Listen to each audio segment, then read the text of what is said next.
Alrighty. Good afternoon, everybody, and happy Monday. Let's get to it, and we'll begin with a few scheduling announcements today. President Trump will be hosting the Canadian Prime Minister Mark Carney tomorrow for a working meeting here at the White House.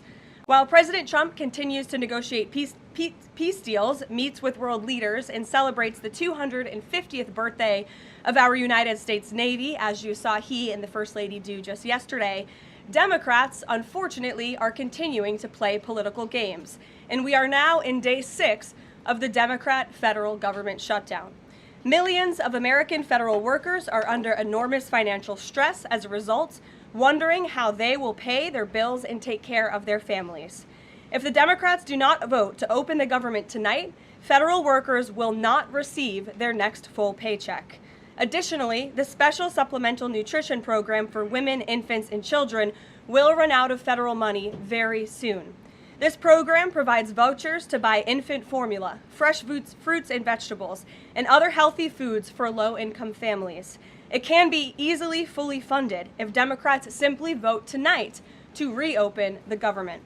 The sad truth, we believe, is that the Democrats intentionally shut down the government and are inflicting this pain on American citizens to try and demand free health care for illegal aliens. Of course, this is an indefensible and truly radical policy to be in favor of, let alone to use as the primary reason to shut down the United States government. So the Democrats and their allies are desperately lying about their true motivations.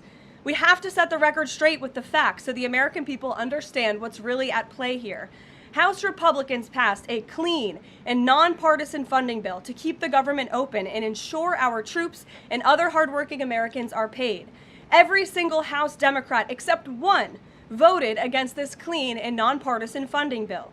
Senate Republicans have subsequently tried to pass this same clean funding bill 4 separate times, and they will do so again tonight, to fully pass it to be sent to the president's desk for signature. And the president is ready to sign this bill to reopen the government as soon as it is sent to his desk.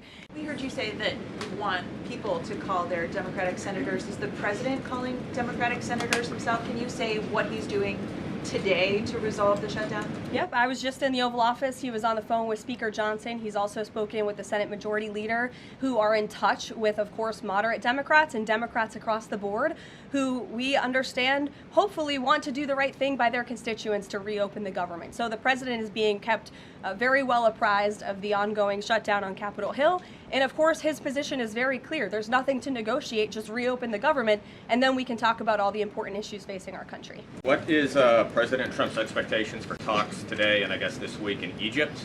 And is there a new timeline that the president is giving all sides to reach an agreement? Yes, there are technical talks happening right now in Egypt amongst Special Envoy Witkoff and Mr. Kushner, as well as their respective parties from all sides. What we saw take place on Friday, and I have not commented on that from the podium yet, is truly remarkable.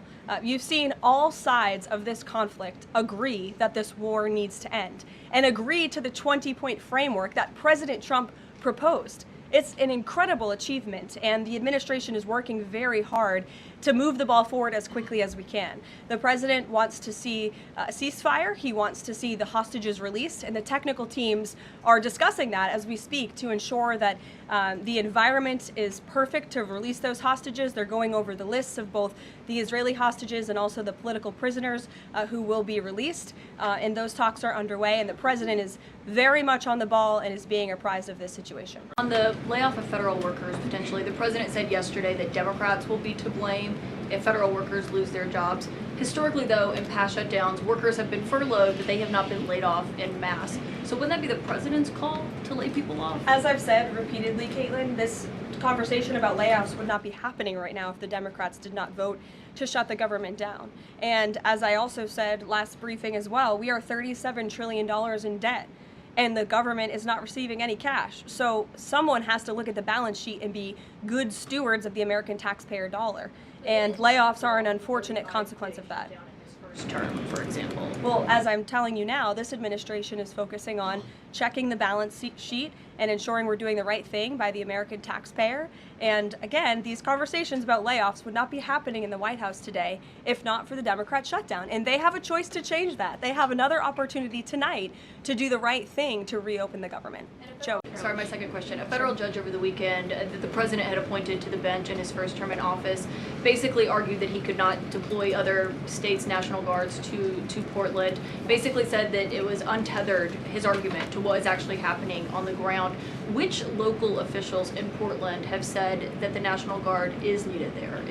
With all due respect to that judge, I think her opinion is untethered in reality and in the law. The president is using his authority as Commander-in-Chief, U.S. Code 12406, which clearly states that the president has the right to call up the National Guard in cases where he deems it's appropriate. And if you look at what has happened in Portland, Oregon, for more than 100 nights, I was talking to our law enforcement team about it this morning, for more than 100 days, night after night after night, the ICE facility has been really under siege by these anarchists outside. They have been disrespecting law enforcement. They've been inciting violence. We saw, again, a guillotine rolled out in front of this federal building. And so the president wants to ensure that our federal buildings and our assets are protected. And that's exactly what he's trying to do. And ultimately, in the case in Los Angeles, that judge ruled in the Ninth Circuit, that panel of judges ruled that those troops could remain and that the president was well within his authority to do so. So we are appealing that decision. As you know, we expect a hearing on it pretty quickly, and we're very confident in the president's legal authority to do this, and we're very confident we will win on the merits of the law. The Democrats have questioned and scrutinized the president's comments about using potentially the military, American cities, as training grounds for the military. And when you look at Portland, Chicago, local and state officials say that their local law enforcement is able to handle the situations, these protests on the ground. The president says that Portland is burning, using that as justification for the National Guard in Portland. But when you look here in Washington, D.C., the president just last week said it is now a completely safe city, and there are still National Guard members on the streets that are not involved in ICE activities.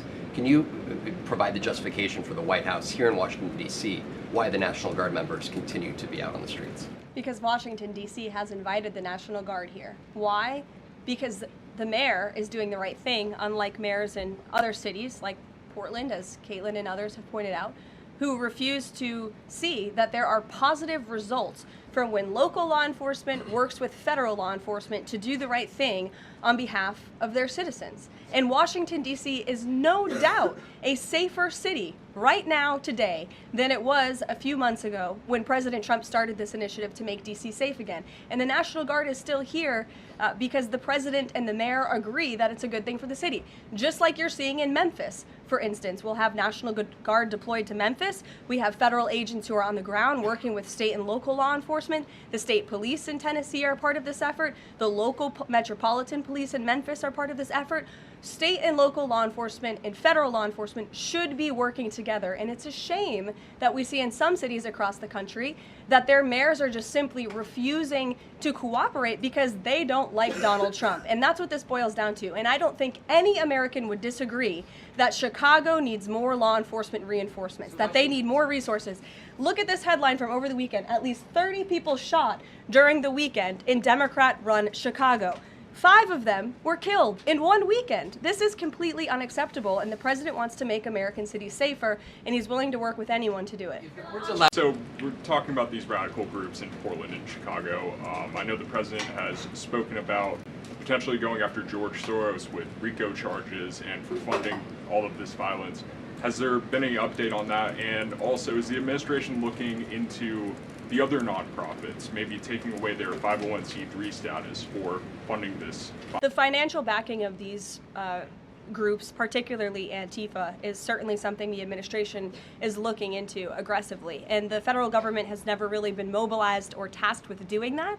So we're kind of kickstarting that into gear. The FBI is working on it alongside the White House's Homeland Security Task Force. We have our intelligence community looking into this as well. And even the Secretary of Treasury is involved with these matters since they are financial in nature. And we will continue to get to the bottom of who is funding these organizations in this organized anarchy against our country and our government. It's a question the American people have been begging the answer for many years, and we're committed to uncovering it. And when we do, I'm sure you'll be one of the first people to know.